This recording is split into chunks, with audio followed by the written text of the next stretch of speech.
बरवा हा तो हा विठ्ठल बरवा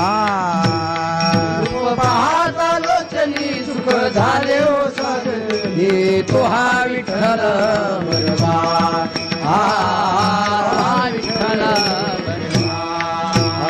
तो हा विठ्ठल बरवा तो हा माधव बरवा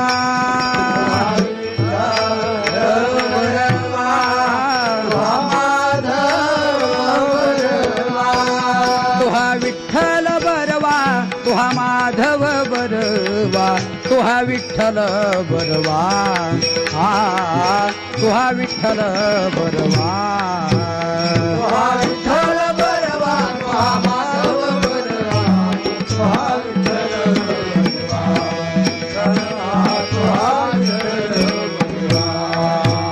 बहुता सुकृताची जोडी म्हणून विठ्ठली आवडी तोहा विठ्ठल बरवा हा तोहा विठ्ठल बरवा सुकृताची जोडी म्हणून विठ्ठली आवडी तोहा विठ्ठल बरवा तोहा विठ्ठल बरवा सर्व सुखाचे आगर बाप रखुमा देवीवर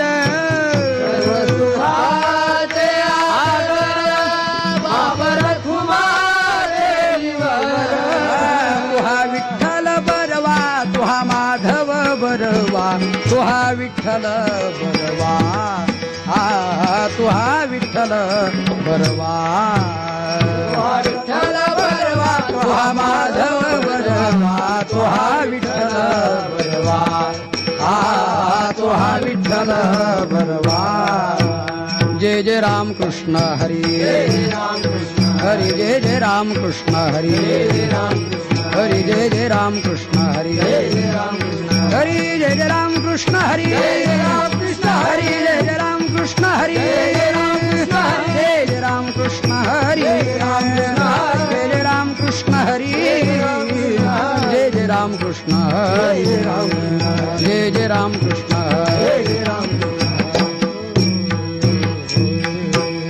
हरीचिया दासा हरिदाहे दिशा भावे जैसा तैसा हरे एक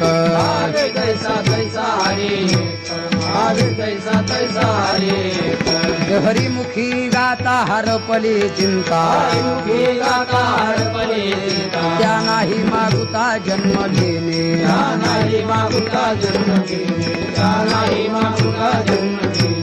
जन्म घेणे लागे वासनेच्या संगे तेची झाली अंगे हरी रूप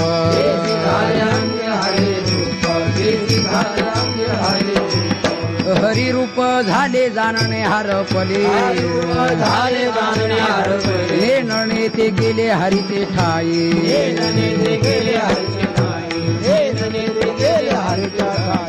हरिरूप ध्यानी हरिरूप मणी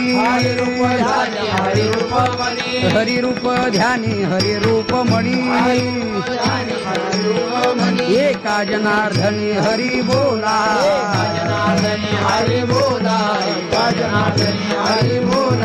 हरिमुखी गाता हरपली चिंता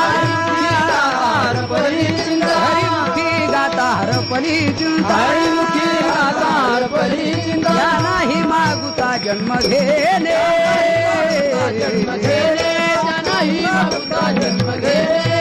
कुब्बार कुमाई कुब्बार कुमाई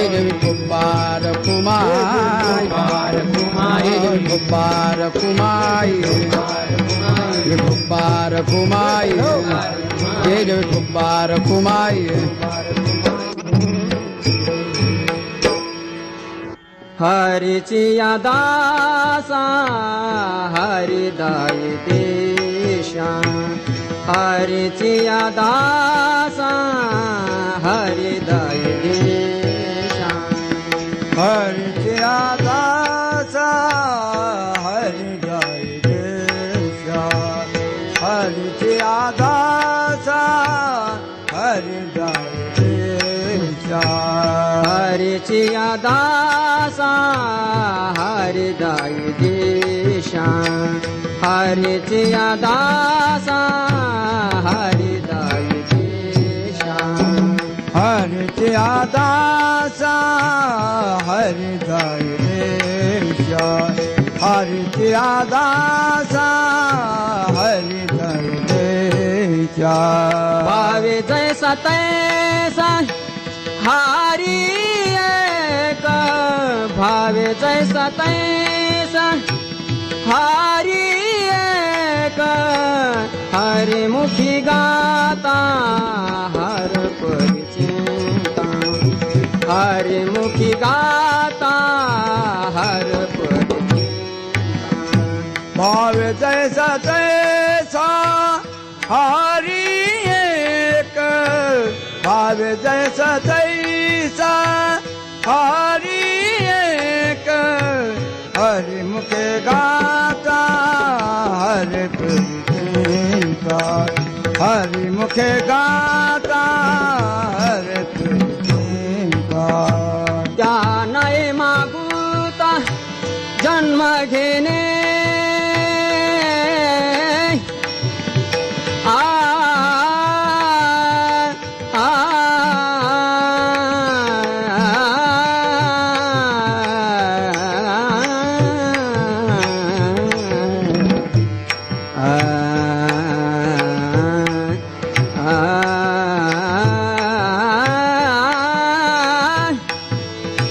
त्या नाही मागुता जन्म घेणे त्या नाही मागुता जन्म घेणे हरिमुखी गाता हर परिचिंता हरिमुखी गाता हर परिचिंता जानाय मागुता जन्म घेणे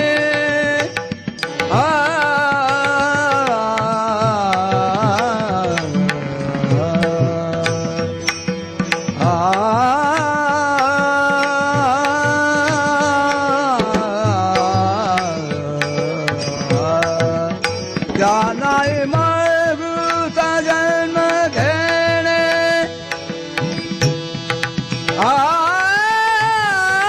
घेणे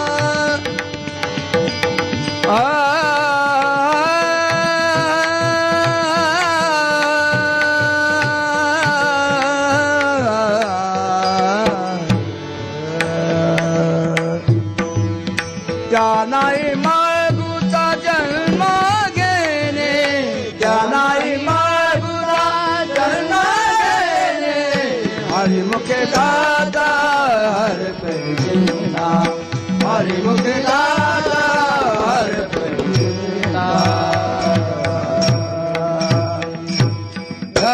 विठाला विठाला विठाला कुंडली गवरदा हरी विठ्ठल श्री ज्ञानदेव ज्ञानेश्वर महाराज की श्री संत एकनाथ महाराज की विठ्ठल विठ्ठल विठ्ठल विठ्ठल विठ्ठल विठ्ठल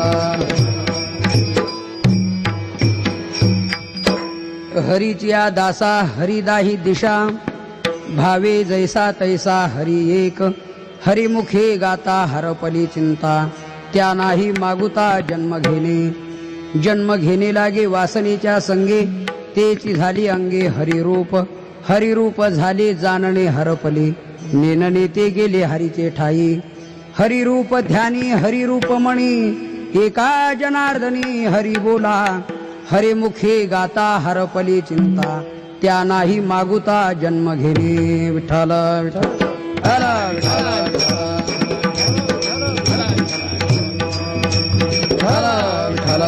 कुंडलिक वरदा हरी श्री ज्ञानदेव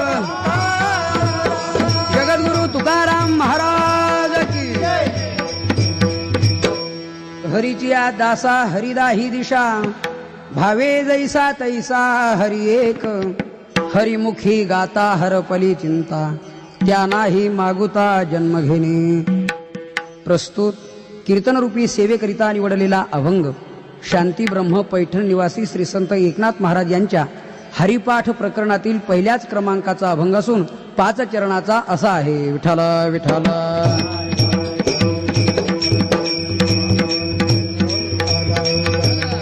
श्री संताची या माथा चरणावरी,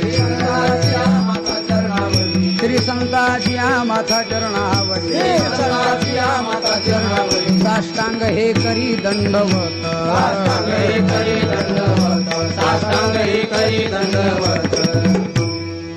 अभंग श्री संत एकनाथ महाराजांचा असून सर्वांच्या परिचित असलेला असा अभंग आहे. या अभंगामध्ये श्री संत एकनाथ महाराज हरिदासांचं जे निर्दुष्ट लक्षण आहे ते या अभंगातून करतायत.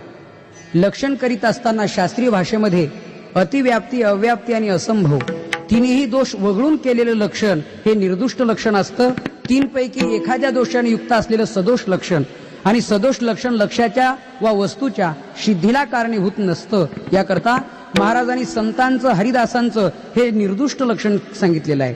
की महाराज म्हणतायत हरिदास कोणाला म्हणावं, संत कोणाला म्हणतात, तर दश दिशांना ज्यांना हरी भगवान परमात्मा आहे अशी ज्यांची प्रतीती आहे, ज्यांच्या मुखात सदैव हरिनाम आहे, जे निश्चिंत झालेले आहेत, ज्यांना जन्ममरण रहित अशी स्थिती प्राप्त झालेली आहे, ध्यानी मनी जनी ज्यांना हरीचंच दर्शन घडलेलं आहे, त्यांना म्हणतात हरिदास. विठ्ठल विठ्ठल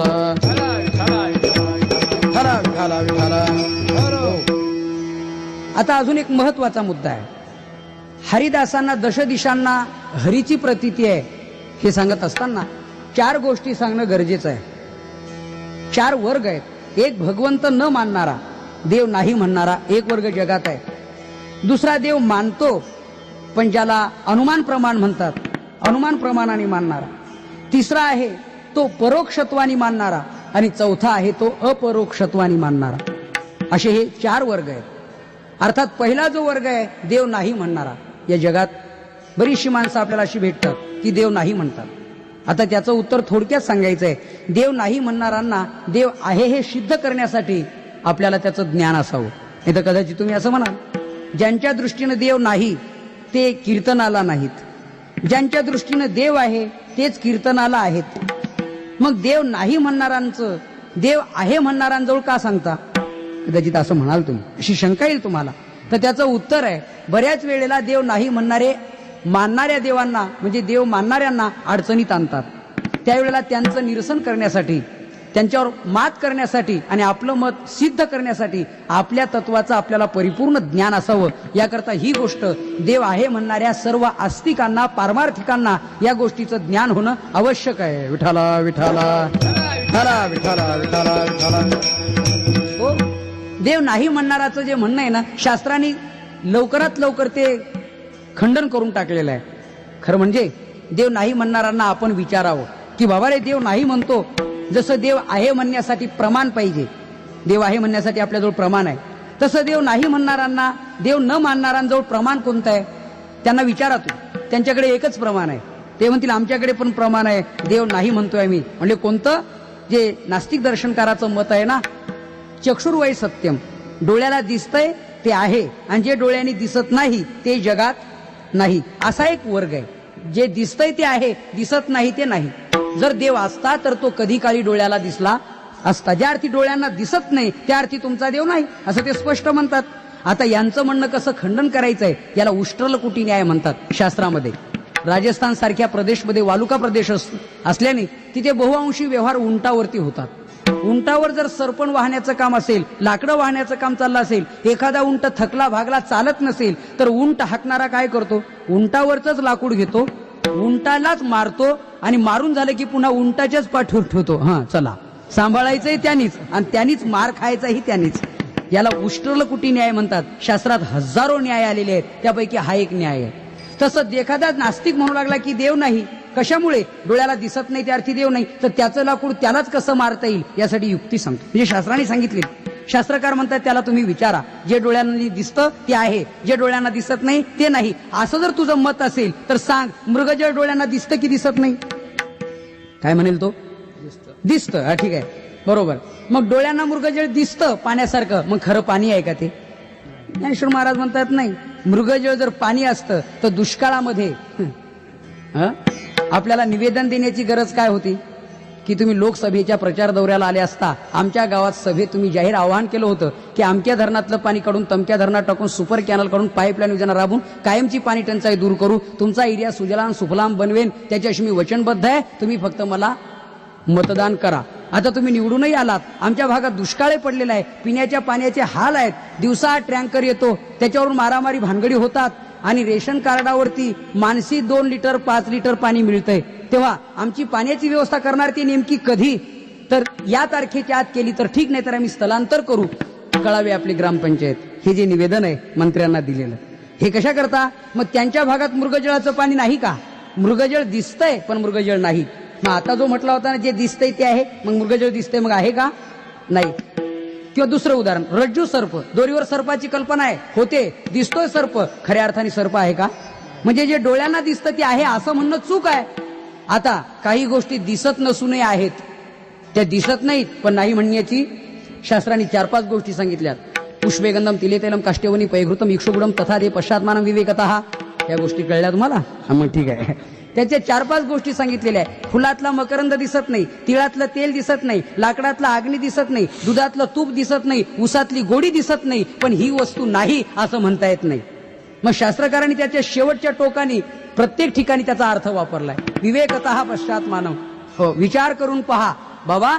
कसं? नाकाला लावून पहा म्हणजे फुलातला मकरंद कळेल, वाटून पहा तिळातलं तेल कळेल, घर्षण करून पहा लाकडातला अग्नी कळेल, मंथन करून पहा दुधातलं तूप कळेल, खाऊन पहा ऊसातली गोडी कळेल, तशी सत्संगती करून पहा जगातला देव कळेल. उगी केसांची लांबी वाढून देव नाही म्हणत फिरणं हे बरोबर नाही. विठाला विठाला विठाला विठाला विठाला विठाला विठाला. या वेळेला उगीच देव नाही म्हणत फिरणं असे आहेत जगामध्ये, देव नाही म्हणणारे. त्यांना सांगावं विवेकतः पश्चात्मानम. मग आता शास्त्रकार सांगतायत की बाबा ह्या गोष्टी दिसत नाहीत म्हणून नाहीत का? तसा देव दिसत नाही म्हणजे नाही का? त्याच्या मताचं खंडन झालेलं आहे. पण तेवढ्यावर जर तो नाहीच आटोपला तर त्याला दुसरं शास्त्र सांगा. त्याला सांगा की ज्या अर्थी चित्र आहे त्या अर्थी चित्रकार मानशील की नाही, ज्या अर्थी घट आहे त्या अर्थी कुंभार मानशील की नाही, ज्या अर्थी वस्त्र आहे त्या अर्थी विणणारा मानशील की नाही, ज्या अर्थी अलंकार दिसत आहेत त्या अर्थी अलंकार घडवणारा मानशील की नाही. ज्ञानेश्वर महाराजांनी त्याच्यावरती ओव्या सांगितलेल्या आहेत. ज्ञानेश्वर महाराज म्हणतायत ना तरी भूमी आतोनी स्वयंभ काय घड्या गाडग्याचे निगती कोंभ, ते कुलाल मतीचे गर्भ उमटले की. ज्ञानेश्वर महाराज म्हणताय असं कधी झालं का तुम्ही शेतीमध्ये फिरायला गेलात आणि त्या मातीचे मडकेच तयार झाले आपोआप? नाही. मग कुलाल मतीचे गर्भ त्या ठिकाणी कुंभाराची गरज आहे. कुंभाराने घडवल्यानंतर घट घडला जातो. एक अलंकार ना तरी सोने लेणे हो नि घडे. ज्ञानेश्वर महाराज म्हणतात सोन्याचं लेण्यात रूपांतर होतं, अर्थात करणार आहे. बरं, हे वस्त्र बनलं कापसाची पोटी, काय कापडाची होती पेटी. कापसाच्या पोटामध्ये कपड्यांची काही खाण आहे? नाही. त्या विणणारा लागतो तेव्हा त्याचं वस्त्र बनतं, किंवा चित्रकार लागतो तेव्हा चित्र तयार होतं. मग चित्रकाराशिवाय जर चित्र नसेल, कुंभाराशिवाय घट नसेल, अलंकार करणाऱ्यांशिवाय अलंकार नसतील आणि विणणाऱ्याशिवाय जर वस्त्र नसेल तर परमात्म्याशिवाय जगत नाही. ज्या अर्थी जगत आहे त्या अर्थी परमात्मा आहे. विठाला विठाला विठाला विठाला विठाला. हो, जगत नावाची वस्तू आहे ना म्हणजे कार्य आहे ना म्हणजे त्याचा कर्ता आहे. शास्त्राने सुंदर वर्णन केलेलं आहे. जगताम यदि नो करता कुलालेन विना घटः चित्रकारं विना चित्रं स्वतएव भवेत् तदा. शास्त्रकार म्हणतायत जगताम यदि नो करता, जगताचा कर्ता परमात्मा आहे. जसं स्वतएव भवेत् तदा. सांगा बरं, असं स्वभावता साहजिक रीतीने असं कधी घडलंय का? नाही. कार्य आहे म्हणजे कर्ता आहे. तसं चित्र विचित्र चेतन जगत आहे त्या अर्थी याच्या पाठीमागे कर्ता निश्चित परमात्मा आहे. हे नास्तिकवाद्यांचं मत खंडन करण्यासाठी आपलं असलेलं हे तत्वज्ञान आहे. म्हणून देव नाही म्हणणं चूक आहे, आहे हे निश्चित आहे. पण यांनी तरी त्याला आहे हे कशावरून सांगितलं? याला म्हणतात अनुमान प्रमाण. अनुमान प्रमाण म्हणजे काय? ज्या अर्थी त्या अर्थी, यत्र यत्र धूम हो तत्र तत्र वह्निः, याला म्हणतात अनुमान प्रमाण. ज्या अर्थी धूर निघताना दिसतोय त्या अर्थी अग्नी असावा, अनुमान प्रमाण आहे. हो, ज्या अर्थी फुलांनी फळांनी बहरून गेलेली बाग आहे त्या अर्थी वसंत ऋतूचं आगमन झालं असावं, अनुमान प्रमाण. बर, ज्या अर्थी नदीला पूर आलाय आपल्या गावात पाऊस न पडता त्या अर्थी उगमस्थानी कुठेतरी पाऊस झाला असावा, हे अनुमान प्रमाण. ज्या अर्थी इथे एकत्र मिळून सर्व भजन करतायत या गावात सप्ताहाचं वगैरे आयोजन असावं, अनुमान प्रमाण. ज्या अर्थी इथे सगळे एकत्र मिळून रडतात कोणीतरी बऱ्यापैकी वारला असावा, अनुमान प्रमाण.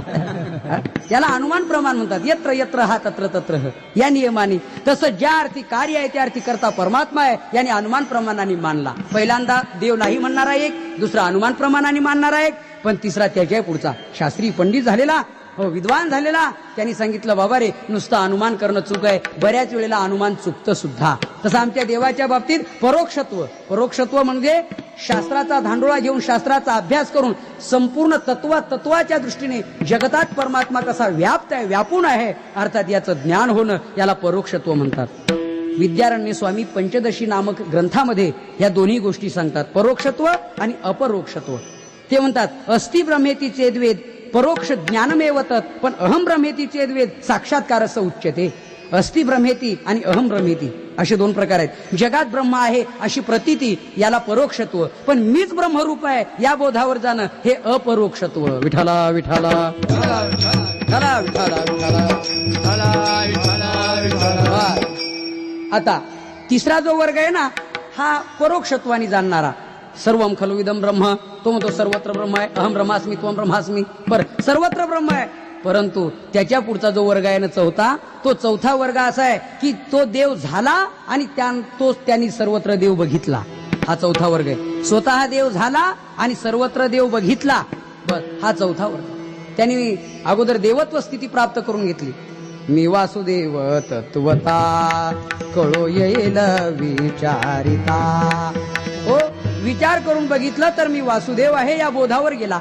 गीतेमध्ये आहे ना, तद्बुद्धस्तदात्मानस्तन्निष्ठास्तत्परायण, या श्लोकावरची पहिली ओवी डोळ्यापुढे आणा. बुद्धी निश्चय आत्मज्ञान ब्रह्मरूप भावी आपण ब्रह्मनिष्ठा राखे पूर्ण तत्परायण अहर्निशी, या बोधावरती गेला. आपण ब्रह्मनिष्ठा राखे, माझ्यातही ब्रह्म आहे, बाहेरही ब्रह्म आहे, म्हणून या बोधावरती गेला. जो देव झाला आणि सर्वत्र देव बघू लागला, त्यात आमचे संत महात्मे आहेत. हो तिथं परोक्षत्वाने त्यांनी देव नाही जाणला, देव होऊन देव बघितला. त्यांना देव कुठं कुठं कसा कसा दिसला. एकनाथ महाराज म्हणतात कुठं नाही, दश दिशांना त्यांना ईश्वराचं दर्शन झालं. ही गोष्ट अभंगाच्या पहिल्या चरणात.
अभंगाच्या पहिल्या चरणात हरीची या दासा आणि हरी दाही दिशा.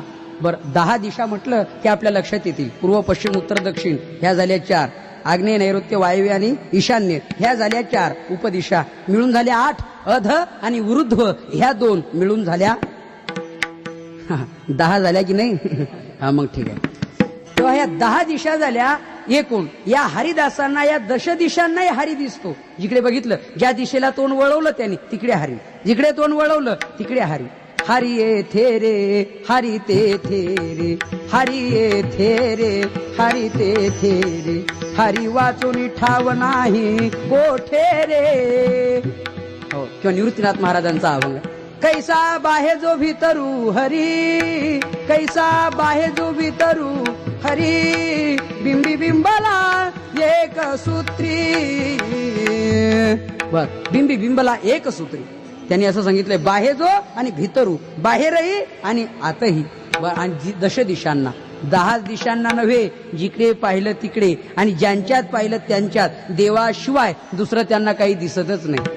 त्याच्यावरती ज्ञानेश्वर महाराजांच्या फार सुंदर ओव्या आहेत. ज्ञानेश्वर महाराज म्हणताय सांगू, आदि ब्रह्मा करुणी शेवटी मशक धरुणी, माझी समस्त हे जाणुनी स्वरूप माझे मग वाड धाकुटे न म्हणते, सजीव निर्जीव तरी नेनती, देखले वस्तू उजुलुटी ती मीच म्हणून. ज्ञानेश्वर महाराज म्हणतायत, संत महात्मे प्रत्येक वस्तूला नमस्कार करताना दिसतात.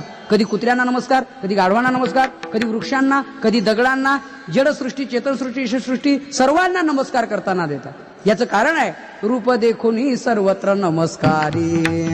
त्यावेळेला जे नमस्कार करतायत त्या वृक्षांना नव्हे, त्या दगडांना नव्हे, त्यात त्यांना परमात्म दर्शन घडतं आणि त्यामुळे ते नमस्कार करतायत. म्हणून गीतेमध्ये म्हटलेलं आहे, वासुदेव सर्वमिते समहात्मा सुदुर्लभा. वासुदेव सर्वमिती, सर्वत्र त्यांना वासुदेवाचं दर्शन आहे. किंवा अभंगात सांगायचं ठरलं तर महाराज म्हणताय, सर्वभूती पाहे एक वासुदेव, भूती पाहे एक वासुदेव, सर्वभूती पाहे एक वासुदेव, भूती पाहे एक वासुदेव, सोनिया ठाव अहंतेचा, सोनिया ठाव अहंतेचा, सोनिया ठाव अहंतेचा, सोनिया ठाव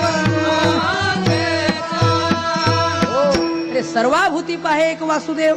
हे समस्त हे श्री वासुदेव, ऐशी या प्रतीती रसाचा ओतला भाऊ, अशी त्यांची प्रतीती आहे. ह्याच्यापेक्षा जया प्रतीतीची या वाखारा आणि पोवाडू होय चराचरा, तो महात्मा धनुर्धरा दुर्लभ हुआथी. ज्ञानेश्वर महाराज म्हणतायत, अर्जुना अशी प्रतीती ज्यांना आलेली आहे ना, तो महात्मा दुर्लभ समजा, अत्यंत दुर्लभ आहे. हो, फार दुर्लभ आहे. बाकीचे सुलभ आहे, पण हे महात्मे अत्यंत दुर्लभ आहे. म्हटले असं हो, भागवतात सांगितल्याप्रमाणे अशांची भेटी, अशांचा सहवास, अशांचं दर्शन फार मोठं दुर्लभ आहे. व्याघ्र सिंहाचे दूध जोडे, चंद्रामृत हाता चढे, परी हरिप्रियांची भेटी नातुडे, हे दुर्लभ भाग्य गाढे मनुष्या. एकनाथ महाराज सांगतायत, असे महात्मे जर भेटले तर हे दुर्लभ आहे. आणि महाराज म्हणतायत, मग ही प्रतीती आहे, सर्वत्र भगवत दर्शन ही त्यांची प्रतीती आहे. म्हणून या सर्व प्रमाणाचा अर्थ हा आहे, ते बघतील तिकडे भगवान परमात्म्याचं दर्शन. जे जे भेटे भूत ते मानिजे भगवंत, हा भक्तियोग निश्चित जाण माझा. एकनाथ महाराज खांद्यावरती कावड घेऊन काशी विश्वेश्वराला निघाले. एक गाढव पाण्या वाचून तरमळत होतं. त्यांना नाथ महाराजांनी कावड उतरवली. देवाला पाणी घालण्याऐवजी त्या गाढवाला पाणी पाजलं. अर्थात बाकीचे लोक म्हणू लागले, काय हो गाढवाला पाणी पाजलं?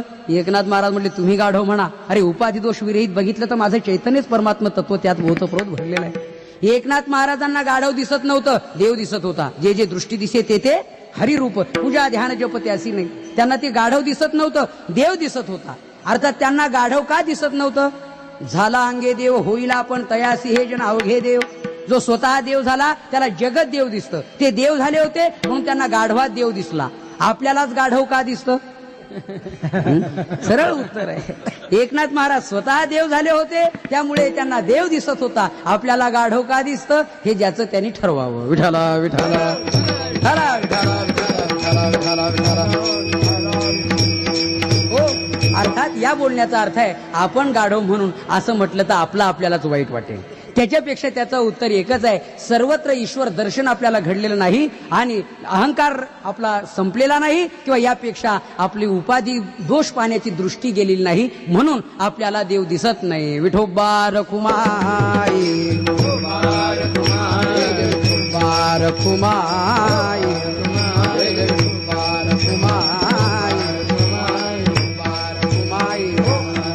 जय जय विठोबा रखुमाई.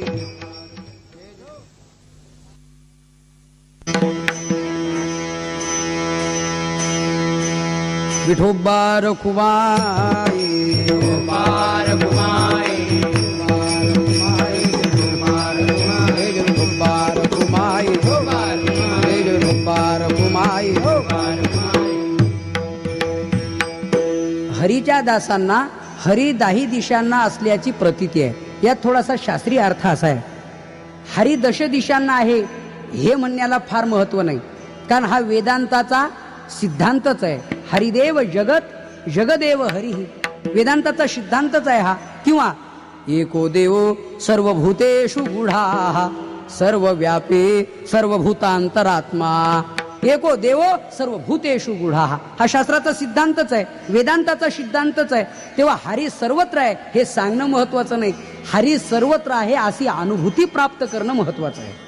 हो, साखर गोड आहे, साखर गोड आहे, एखादा म्हणू लागला तर काय म्हणतील लोक, बरं झालं आज तुम्ही सांगितलं साखर गोड आहे, मला वाटलं भोपळ्यासारखी कडूच असेल. असं कधी आहे? अरे साखर गोड आहे हे तू कशाला सांगायला पाहिजे? हे जसं महत्वाचं आहे तसं देव सर्वत्र आहे हे सांगणं महत्वाचं नाही. हा तर कधीच ठरलेला सिद्धांत आहे, वेदांत आहे. मग मला तशी प्रतीती आहे हे महत्वाचं आहे. म्हणून महात्म्यांनी केलं काय, देव सर्वत्र आहे असा अनुभवला, सर्वत्र देव जाणला आणि जाणून सांगितलं की आमची अशी प्रतीती आहे, आम्ही जिकडे बघतो ना तेव्हा तिकडे आम्हाला देवच दिसतो. कहाँ पगडारू देखे आनेरा, देखे तो सब वही ने घेरा. कहाँ पगडारू देखे आनेरा, देखे तो सब वही ने घेरा. कहाँ पगडारू देखे आनेरा, देखे तो सब वही ने घेरा. कहाँ पग डारू देखे आनेरा, मी पाय कुठे ठेवू, जिकडे पाहते तिकडे तोच तो आहे. सर्वांना कथाभाग माहिती आहे. नामदेवराय कच्चे आहेत असं सर्व संत मंडळींनी ठरवल्यावर देवाला विचारलं, देवा एवढे दिवस तुझं सान्निध्य प्राप्त होऊन मी अजून कच्चा आहे? म्हटले हो नामदेवा खरंच कच्चा आहे. मग काय करावं पक्क होण्यासाठी? जा परभणी जिल्ह्यात हिंगोली तालुक्यात औंढा नागनाथ क्षेत्री, तिथे खेचर स्वामी राहतात, तेव्हा त्यांचा आणि अनुग्रह घे. गुरु केला नाही म्हणून तू कच्चा आहे. ते बघतायत तर आपल्या पायातल्या खडावांसह महादेवाच्या पिंडीवर, तिथे जे 12 ज्योतिर्लिंगापैकी एक ज्योतिर्लिंग आहे, त्या महादेवाच्या पिंडीवर डोक्यावर पाय ठेवून झोपलेले. म्हणजे अरे बाप, एवढ्या लांब पंढरपूर कुठं, औंढा नागनाथ कुठं, आणि इथे येऊन पाहतो ज्यांना गुरु करायचंय ते पायात चपलासह महादेवाच्या पिंडीवर पाय ठेवून झोपलेत. निराश होऊन परतत असताना त्यांनी सांगितलं, का परत चाललात? म्हणजे तुम्हाला गुरु करायचं होतं, पण हे काय लक्षण तुमचं? म्हणजे गुरु नको करू, पण एक कर, वृद्धाप्य कालाने मला पाय उचलत नाहीत, जिथे पिंड नसेल तिथे माझे पाय ठेव. पाय जिकडे फिरवले तिकडे पिंड तयार व्हायची. त्यातून 2 प्रकारचा साक्षात्कार मिळाला. कोणता? की हे देवाच्या डोक्यावर पाय ठेवत नसून देवच यांचे पाय डोक्यावर घेऊन नाचतात, एवढा यांचा अधिकार आहे. एक, आणि मी आतापर्यंत पिंडीपुरतच ब्रह्मतत्व जाणत होतो, पण आज बघितलं, कोणीकडे बघितलं तर देवच देव आहे. याला म्हणतात समदर्शन, सर्वत्र दर्शन. हा सर्वत्र दर्शन त्यांना प्राप्त झालेलं आहे. म्हणून हरीच्या दासा, हरी दाही दिशा, दश दिशांना हरी आहे. पण महाराज म्हटले, माझा भगवान परमात्मा, एकनाथ महाराज म्हणतायत, त्या भगवान परमात्म्यावर तुम्ही जसा भाव ठेवाल ना तसा तो तुम्हाला प्रतीतीला येईल. असं समजू नका कोणाचा कसाय भाव असला तर सारखाच देव. जसा भाव तसा ठरलेला आहे. कोई भी चीज उठाओ छे छे अन्ना, असं एक वस्तू कोणती घ्या किंमत 6 आणे, असं होणार नाही. जशी किंमत बदलली वस्तू बदलली, वस्तू बदलली किंमत बदलली, तसा जसा तुमचा भाव तसा तुम्हाला देव असेल. मग महाराजांनी भावे जैसा तैसा हरी एक, हरी एकच आहे हा शास्त्र सिद्धांत आहे. पण तुम्ही जसं बघाल ज्या भावाने तसा तो तुम्हाला दिसेल. म्हणून महाराज म्हणताय, तुम्ही जसं बघितला तसा तो दिसेल. याकरता भागवतातला एक कथा भाग सांगतो, भजन करा. विठ्ठल विठ्ठल विठ्ठल.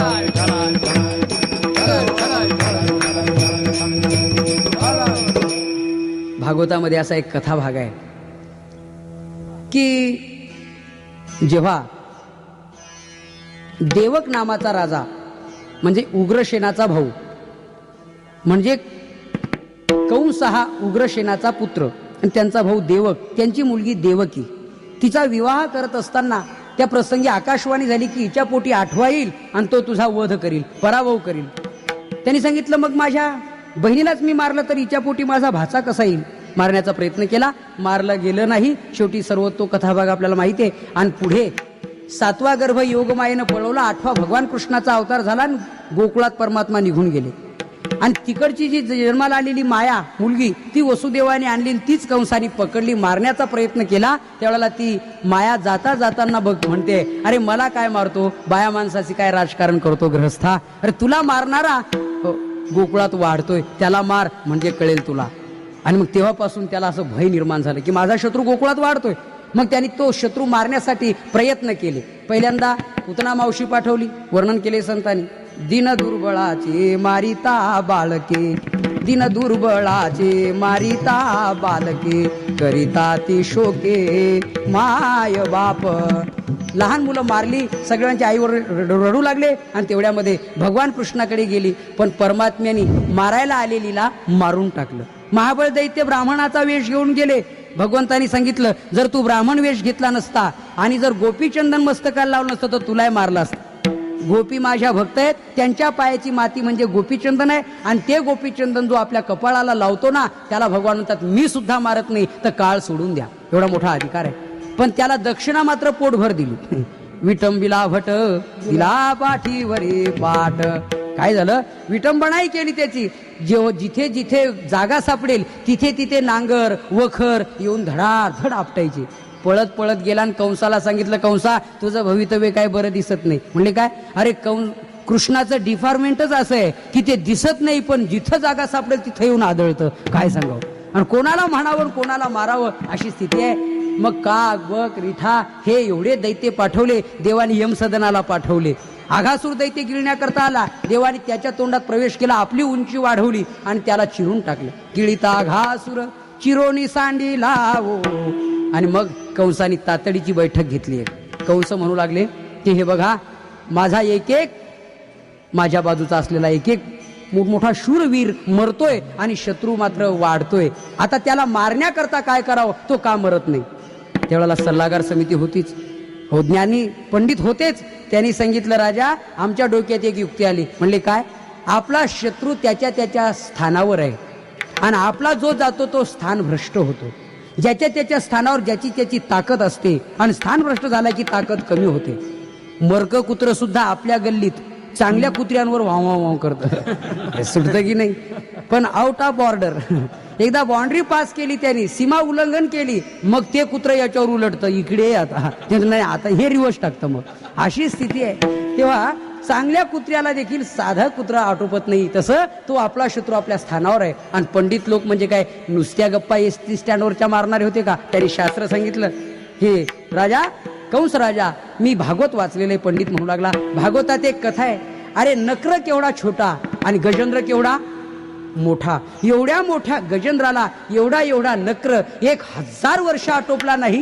शेवटी विजय नक्राचा झाला. का, सरोवर हे स्थान कोणाचं आहे, नक्राचं आहे, गजेंद्राचं नाही. गजेंद्र त्याच्या स्थानावर गेला त्यामुळे त्याची ताकद अधिक आहे.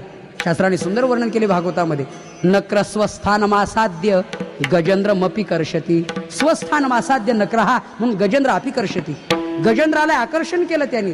पण शास्त्रकार म्हणताय, तो नक्र त्याचं सरोवर सोडून जर एसटी स्टँडच्या बाजूला रोडला फिरताना दिसला ना, अरे त्याला हत्ती काय करायचा आहे, मग कुत्रा असलं तरी फाडून टाकील. सैव प्रच्युत स्थानात मग शुनापी परिभू येते. शुनापी म्हणजे कुत्र. तो सैव प्रच्युत स्थानात च्युत झाला त्याच्या स्थानापासून, मग त्याला कुत्र पुष्कळ झालं. कुत्र त्याला हत्ती काय करायचा आहे. विठाला विठाला. मी कशा करता बोललो तुम्हाला, नक्र आपल्या स्थानावर आहे म्हणून त्याचं बळ अधिक आहे. बर, आपला शत्रू स्थानावर आहे म्हणून त्याचं बळ अधिक आहे. म्हणले मग तुमचं मत काय आहे. आमचं मत एक आहे, काही करून का होईना त्याला स्थान भ्रष्ट करायचं. आमच्याकडे यज्ञ आहे, अग्रपूजेचा मान तुम्हाला द्यायचा ठरलंय. असं खोटं खोटं बोलून गोकुळातून त्या कृष्णाला आपल्या मथुरेत आणावं आणि सगळ्यांनी मिळून त्याच्यावर हल्ला करून एकदाच त्याला मारून टाकावं. असं म्हटल्यावर टाळ्यांचा कडकडाट झाला. वा वा वा, अरे याला म्हणतात सल्ला, याला म्हणतात युक्ती. वा वा, अशा वेळी आठवली पाहिजे, नाही तर प्रसंग निघून गेला आणि मग म्हणतोय मला वाटत होतं हो तेव्हाच असंच व्हायला पाहिजे होतं. काय अर्थ आहे त्याला, त्यावेळी त्याला आठवलं पाहिजे, त्यावेळी त्याला मार्ग सुचला पाहिजे. वा वा. पण एक जण उठला, तो म्हणला थांबा हो थांबा. म्हणले काय, तुम्ही निर्णय घेतला ना, स्तुत्य आहे, मान्य आहे, पण असंच एकदा पूर्वी ठरलं होतं. उंदरांची बैठक झाली होती. उंदरांनी निर्णय घेतला, आपल्याला भीती असेल तर मांजरीपासून. म्हटले बरोबर, हो. आपल्या वाडवडिलांना खाल्लं संपवलं असेल तर मांजरीनी. ती केव्हा येते हे कळत नाही म्हणून आपले वाडवडील सापडले. आम्ही युक्ती केली. म्हणजे कोणती, मांजरीच्या गळ्यात घंटा बांधायची. घंटा वाजेल, मांजर आलेली कळेल आणि आपण मात्र पळू आणि पळून आपला मृत्यू टाळू. सगळ्यांनी टाळ्या वाजवल्या. वा वा वा वा वा वा वा. आतापर्यंत कोणालाही जे सुचलं नाही ते आपल्याला सुचलं. पण त्यावेळेला एक उंदीर उभा राहिला. त्यांनी सांगितलं थांबा. ठरवलं योग्य. मांजरीच्या गळ्यात घंटा बांधल्याने आपल्या उंदीर कुळाचं रक्षण होणार आहे, पण घंटा बांधायला कोण जाणार हे पहिलं ठरवा, कारण जो जाणार तो पहिला जाणार. हे महत्वाचं आहे. मांजरीच्या गळ्यात जर घंटा बांधायला उंदीर गेला तर तो नाश्त्यावारी जाईल. तेव्हा हे पहिलं ठरवा की घंटा कोणी बांधायची. तशी कृष्णाला मथुरेत आणून मारायचं ठरवलं, आनंद आहे, पण कृष्णाला आणायला जाईल तो पहिला जाईल. तेव्हा हे पहिलं ठरवा कोणी जायचं. त्यावेळेला हुशार बुद्धिवान असलेल्या एका पंडितांनी नाव सुचवलं. म्हटले काय, सातवत नावाच्या वंशात जन्माला आलेल्या आणि श्वफल्क नावाच्या राजाच्या पोटी जन्म घेतलेल्या अक्रूराला फक्त पाठवण्याचं आमचं मत आहे. त्याचं नाव अक्रूर आहे. म्हणले का, तर तो देवाचा भक्त आहे, त्याला कोणी मारणार नाही आणि त्याच्यावर भगवान विश्वास ठेवणार आणि मग भगवान परमात्मा त्यांच्या सोबत येणार. म्हणले वा वा, काय युक्ती आहे, काय आयडिया आहे, जाऊ द्या. मग कंसाने रथ सज्ज करून दिला. अक्रूरा रथात बसा आणि कृष्ण परमात्म्यान बलिराम दादांना खोटं खोटं सांगून आपल्या मथुरीत काही करून हजर करा. म्हटले हो. अक्रूर विचार करतोय रात्रभर हो म्हणू की नाही म्हणू. जर मी हो म्हणतोय तर माझ्यामुळे भगवान परमात्म्याला मरण पत्करावं लागेल, त्याला जबाबदार मी. पूर्वीचे माणसं पापाला फार भीत होते.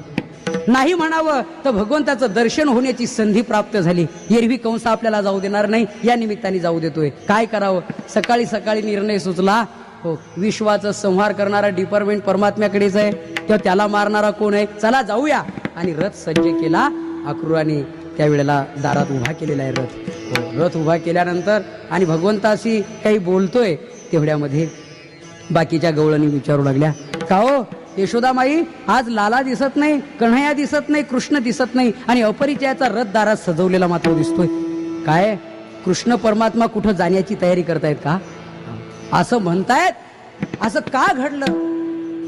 गवळण म्हणती यशोदेला, कोठे गे सावळा, कारथ शृंगारीला, सांगे ओ मजला, अक्रूर उभा असे बाई गे साजनी, नंदाच्या अंगणी मिळाल्या गवळणी.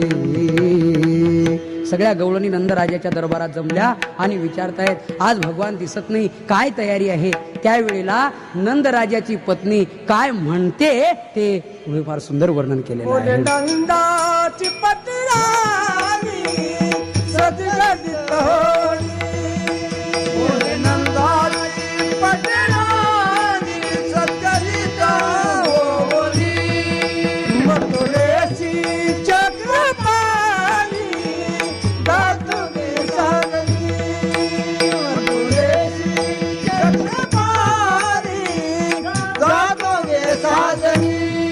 निवळ झाले मला हे वचन ऐकोनी, या नंदाच्या अंगणी मिळाल्या गवळणी, या नंदाच्या अंगणी मिळाल्या गवळणी. ज्या वेळेला बोले नंदाची पट्टराणी सद्गदित होऊन ती सांगते की माझा कंठ दाटून आलेला आहे आणि हे बघा आज मथुरेला भगवान जाण्याच्या तयारीत आहे. असं म्हटल्याबरोबर सगळ्यांची मनं विव्हळ झाली, अंतकरण द्रवलं गेलं, रडण्याचा आक्रोश करायला सुरुवात केली. आणि कोण न्यायला आलाय माझ्या भगवान परमात्म्याला म्हणून त्यांच्या पुढे एकच एक व्यक्ती दिसली. हो, तो म्हणजे अक्रूर. त्या अक्रूराला शिव्या द्यायला सुरुवात केली. चांडाळा, हो दुर्जना, आमच्या सर्वांच्या प्रेमात विष कालवणाऱ्या अक्रूरा, अरे नाव काय तुझं आणि करणी काय. नाव अक्रूर आहे पण करणी मात्र क्रूर आहे, क्रूर. अजिबात दयामाया नसलेला अक्रूरा म्हणून चांडाळा म्हणून शिव्या देत आहेत त्या पुढे.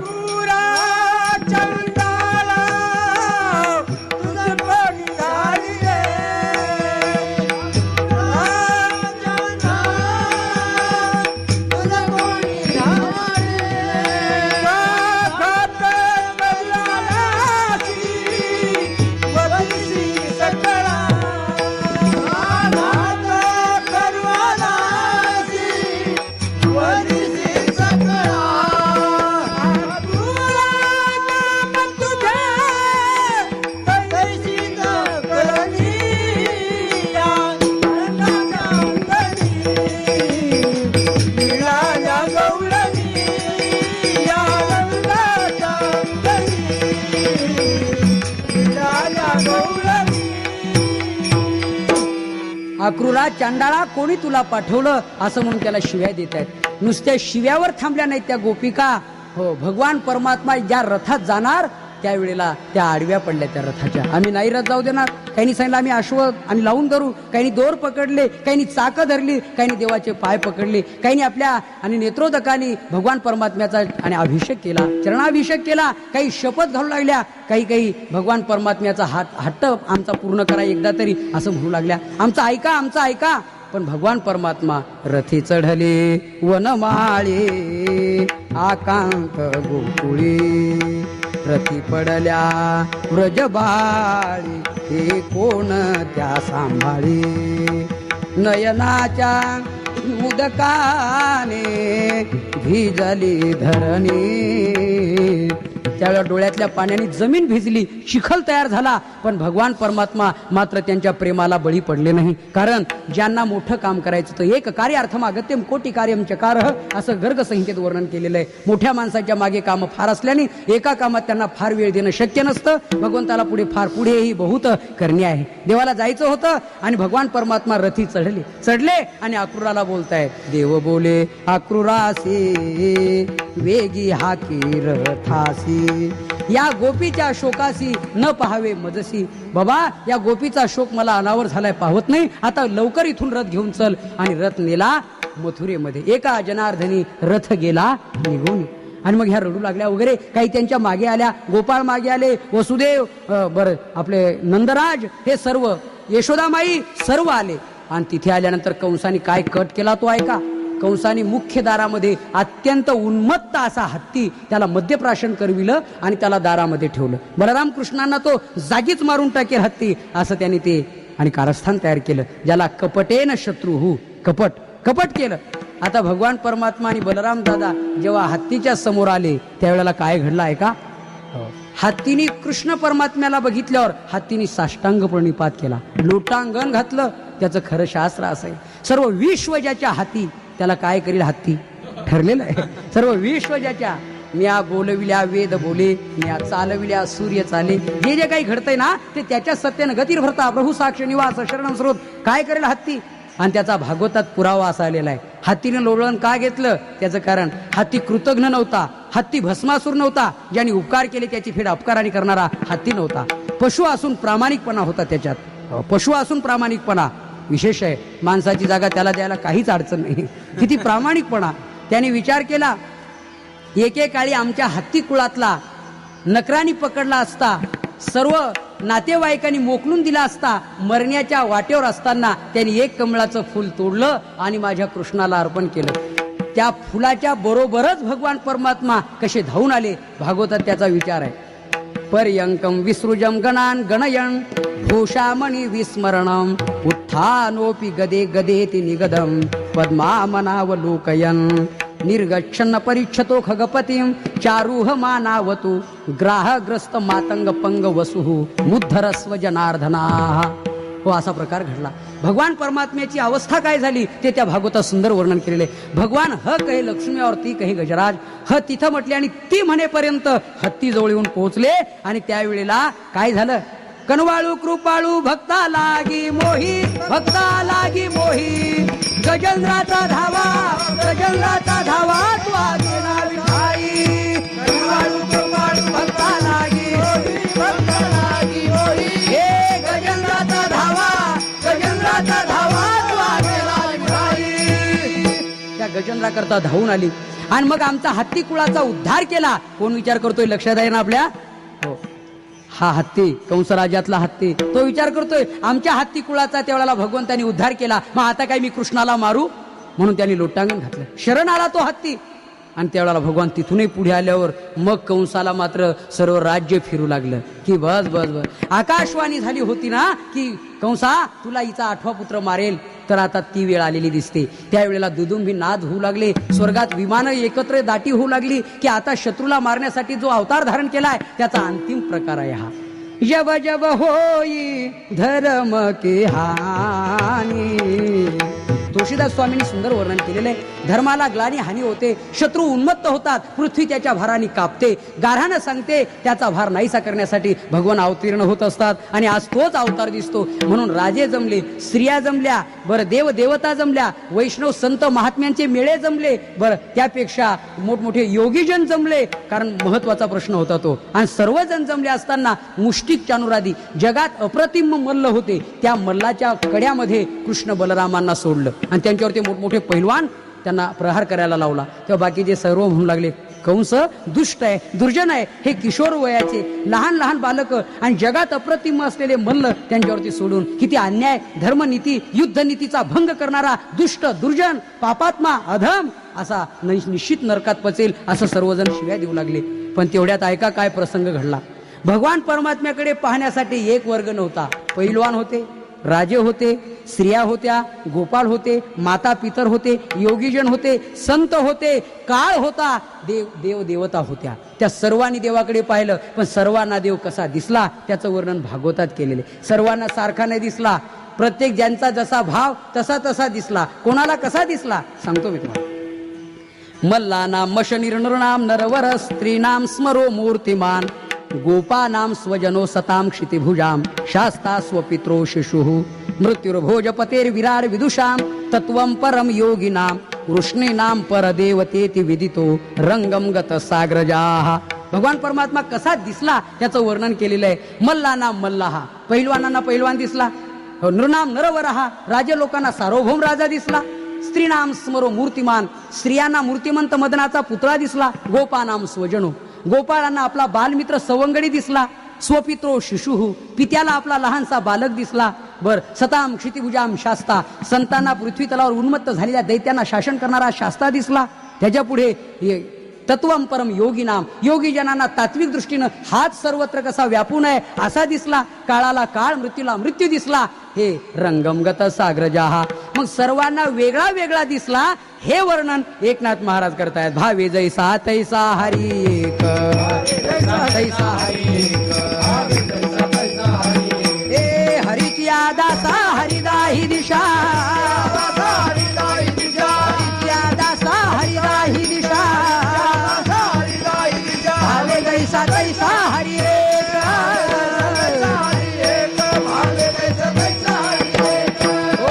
हरी एकच होता. पण ज्यांचा जसा भाव तसा त्यांना दिसत होता. महाराज म्हटले तुम्ही जो भाव ठेवाल ना त्या भावाने परमात्मा तुम्हाला दिसेल. भावे जैसा तैसा हरी एक. ज्या हरिदासांना तो हरी सर्वत्र दिसतो ते हरिदास काय करतात आणि त्यामुळे त्यांना काय प्राप्त होतं हे अभंगाचं दुसरं चरण.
हरी गात असल्यामुळे त्यांची चिंता हरपली. त्याच्यात फार सुंदर वर्णन आहे. जगाच्या पाठीवर असा मानव नाही किंवा असा जीव नाही की त्याच्या पाठीमागे चिंता नाही. एक चिंता सर्वांना नसेल पण चिंता नसेल असा कोणीही नसेल. असं एकच स्थान आहे ते म्हणजे हरिदास. त्यांना चिंता का नाही याचं कारण आहे. नव्या अध्यायात भगवान सांगतायत ते एकवटुनी जी अक्षणी अनुसरणे गा माझी वाहनी तेव्हाची तयाची चिंतावणी मजची पडली. तीही जे जे करावे तयाचे मजची पडले. आघवे जेवी आजात पक्षाचे जो पक्षिणी जे आपुली तहान बुगणीने निकेते बाळका माऊलीशी करे तेवी अनुसरली मज प्राणी तयाचे सर्व मी करे. या सर्व ओव्या बघा तुम्ही. भगवान म्हणतायत एक वटूल माझी भक्ती ज्या दिवशी करतात ना त्या दिवशी त्याची पूर्ण चिंता मी वाहतो. म्हणून संत म्हणतायत, तुझ लागली सकळ चिंता, राखणे लागे वाकडे जाता. आमची चिंता तुला लागली, मग तू जर आमची चिंता करतोस तर मग आम्ही कशाला चिंता करू. म्हणून नाही काही चिंता, तुझी आमुचा माता पिता, बहिणी बंधू आणि चुलता, आणि का गोता सर्व ठाई, आणि का गोता सर्व ठाई. आम्हाला चिंता नाही, आम्हा भय चिंता नाही धाक, जन्म मरण कितीतरी प्रमाण आहेत. संतांना कोणत्याही प्रकारची चिंता नाही. हरी आला हाता आणि मग कैची भय चिंता. चिंतामणी हातात आला तर चिंता राहत नाही. चिंतामणी निर्माण ज्याने केला तो मिळाल्यावर चिंता कशी राहील. आणि म्हणून हरिमुखी गाता हरपली चिंता, त्या नाही मागुता जन्म घेणे. हर चिंता तर हरपलीच का, आम्हा भय चिंता नाही धाक, जन्म मरण काही एक. झाला इहलोकी परलोक, आले सकळीक वैकुंठ. बस आता आम्हाला जन्म मरणाची चिंता राहिली नाही. बस आता कोणत्याच प्रकारची चिंता राहिलेली नाही. आणि म्हणून महाराज म्हटले, या दृष्टीने आम्ही निश्चिंत झालो. आता पुन्हा जन्मही आम्हाला उरलेला नाही. जन्माला कारण वासना आहे, पण वासनाच हरिरूप झाली. मग आता आम्हाला जन्म कसा राहील, हे तिसरं चरण. जन्म घेणे लागे वासनेचा संग, जन्म घेणे लागे वासनेचा संग,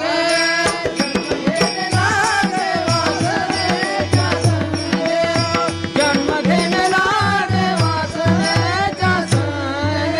येती झाले अंग हरी रूपा, येती झाले अंग हरी रूपा, हरिमुखी गाता हरपली चिंता, हरिमुखी गाता हरपली चिंता. वासनेप्रमाणे जन्म घ्यावा लागतो. त्यांची वासनाच हरिरूप झालेली आहे. शास्त्र वासना नाही, देह वासना नाही, लोक वासना नाही, कोणत्याही प्रकारची वासना उरली नाही. त्यामुळे त्यांना जन्म घ्यावा लागत नाही. जन्म घेणे लागे वासनेच्या संगे, त्याची झाली अंगे हरिरूप.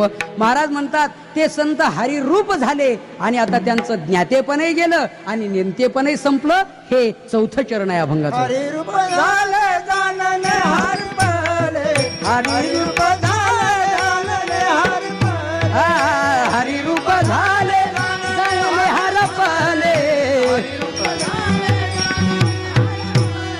नंद गेले हरीचे ठाई, हरीच्या ठाई, हरिमुखी गाता हरपली चिंता, हरिमुखी गाता हरपली चिंता. महाराज म्हटले जे हरिरूप झालेले संत आहेत ना, ते त्यांचं जाणतेपणही गेलं आणि नेणतेपणही गेलं. आता इथं थोडासा महत्वाचा भाग आहे. नेणते पण गेलं ठीक आहे, पण जाणते पण कसं काय गेलं हो, याचं उत्तर असं फार वेदांताच्या दृष्टीने सुंदर वर्णन केलेलं आहे. नेणते पण जसं घातक आहे तसं जाणते पण घातक आहे. अहम देहास्मी वृत्ती आहे ही नेणते पण, अहम ब्रह्मास्मी वृत्ती हे जाणते पण आहे. शास्त्राने 3 अवस्था सांगितल्या, जागृती, स्वप्न आणि सुषुप्ती. या 3 अवस्थेमध्ये 2 कार्य अवस्था आणि 1 कारण अवस्था. संसाराचं कार्य घडतंय जागृती स्वप्नामध्ये, सुषुप्तीत अज्ञान शिल्लक आहे म्हणून कारण अवस्था. त्याच्या पलीकडे तुर्य अवस्था आहे, तिच्यात वृत्ती ज्ञान आहे. वृत्ती ज्ञानाने अज्ञानाचा बाध झाला म्हणजे देहास्मी वृत्ती संपते आणि ब्रह्मास्मी वृत्ती निर्माण होते. पण देहास्मी वृत्ती रजोगुण तमोगुणाची वृत्ती आहे आणि ब्रह्मास्मी वृत्ती ही शुद्ध सत्वगुणाची वृत्ती आहे. अर्थात ही सत्वगुणाची वृत्ती देखील घातकच असल्यामुळे वृत्ती शून्य ब्रह्म्याच्या ठिकाणी, म्हणून त्याच्या पलीकडे उन्मनी अवस्थेत शुद्ध ज्ञान आहे, तिथे कोणत्या प्रकारची वृत्ती राहत नाही. आणि म्हणून तिथं जाणतेपणही गेलं आणि नेणतेपणही गेलं. हरीच्या ठाई महाराज म्हणतात असे जे संत महात्मे झाले ना, त्यांच्या जनी वनी हरीच त्यांना दिसतो. ज्ञानेश्वर माऊली, ज्ञानराज माऊली तुकाराम. ज्ञानेश्वर माऊली, ज्ञानराज माऊली, जय जय ज्ञानेश्वर माऊली, ज्ञानराज माऊली, जय जय ज्ञानेश्वर माऊली, ज्ञानराज माऊली तुकाराम.